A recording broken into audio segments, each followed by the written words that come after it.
Flutter design. If this guide helpful, don't forget to like and subscribe.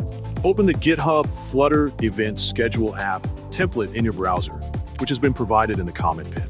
Click code, and then click download zip to get the template files. After you download the zip file, extract it to your desired folder on your computer. Now you need to open the code by using Git.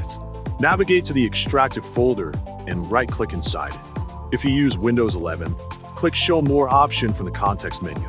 Then click Open Git Bash here to launch the Git terminal. Inside the Git terminal, type code period to open VS Code with the project files loaded. Now go to the folder structure inside your VS Code, and then click on the main.dart file to open it. Open your VS Code terminal and type flutter pub get to install dependencies. Next, type flutter pub outdated to check for package updates. Then type flutter pub upgrade -- major - version to upgrade packages.